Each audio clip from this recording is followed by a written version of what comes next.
കഴിഞ്ഞ ദിവസങ്ങളിൽ ചർച്ച ചെയ്യപ്പെട്ട ഏറ്റവും പ്രധാനപ്പെട്ട ഒരു വാർത്തയുടെ പുതിയ ഡെവലപ്മെന്റിലേക്കാണ് നമ്മൾ പോകുന്നത്.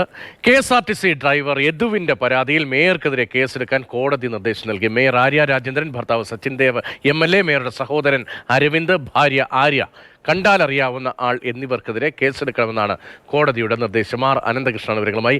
അനന്തൻ, പോലീസോ കേസെടുത്തില്ല, KSRTCയോ കണ്ട കാര്യം പോലും മൈൻഡ് ചെയ്തില്ല, സർക്കാരും ഇടപെട്ടില്ല, മേയർക്കും MLAക്കും ഒപ്പമായിരുന്നു, അത്തരം വാദങ്ങളായിരുന്നു. പക്ഷേ എന്തുകൊണ്ട് കോടതി ഇപ്പോൾ കേസെടുക്കാൻ നിർദ്ദേശം നൽകുന്നു?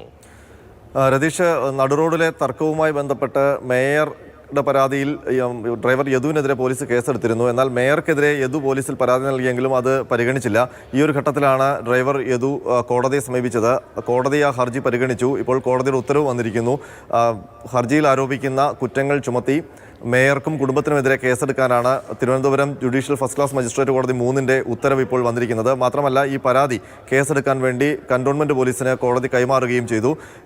കോടതി ഉത്തരവിൽ പറയുന്നത്, യദുവിൻ്റെ പരാതിയിൽ മേയർ ആര്യ രാജേന്ദ്രൻ, ഭർത്താവായ സച്ചിൻ ദേവ് MLA, മേയറുടെ സഹോദരൻ അരവിന്ദ്, അരവിന്ദിൻ്റെ ഭാര്യ ആര്യ, കണ്ടാലറിയാവുന്ന മറ്റൊരാൾ, ഈ 5 പേർക്കെതിരെ കേസെടുക്കാനാണ് നിർദ്ദേശം. ഔദ്യോഗിക കൃത്യനിർവഹണം തടസ്സപ്പെടുത്തൽ, അസഭ്യം പറയൽ, അന്യായമായി തടങ്കലിൽ വയ്ക്കൽ അടക്കമുള്ള കുറ്റങ്ങളാണ്, ഈ ആരോപണങ്ങളാണ് ഈ ഹർജിയിൽ പറഞ്ഞിരിക്കുന്നത്. ഈ ആരോപണങ്ങളിൽ കേസെടുക്കാനാണ് ഇപ്പോൾ കോടതി നിർദ്ദേശിച്ചിരിക്കുന്നത്. ജാമ്യമില്ല വകുപ്പ് പ്രകാരം കേസെടുക്കണമെന്നായിരുന്നു യദുവിൻ്റെ പരാതിയിൽ പറഞ്ഞിരുന്നത്. പക്ഷേ ആ വകുപ്പ്, ജാമ്യമില്ലാ വകുപ്പ് ചുമത്തണോ എന്നുള്ള കാര്യം കോടതി പറഞ്ഞിട്ടുള്ളത് ഇതുവരെ വ്യക്തമല്ല. ഉത്തരവിൻ്റെ പകർപ്പ് ലഭിച്ചാൽ മാത്രമേ അത് സംബന്ധിച്ച് കൂടുതൽ വിശദാംശങ്ങൾ ലഭിക്കുകയുള്ളൂ. ഏതായാലും മേയർ ഡ്രൈവർ തർക്കത്തിൽ പുതിയ ഒരു നിയമ നടപടിക്ക് കൂടി വഴിയൊരുങ്ങുകയാണ്. മേയർക്കും കുടുംബാംഗങ്ങൾക്കുമെതിരെ കേസെടുക്കാൻ ഇപ്പോൾ Thiruvananthapuram judicial first class magistrate കോടതി 3 ഉത്തരവിട്ടിരിക്കുന്നു. രതീഷ്, ശരി.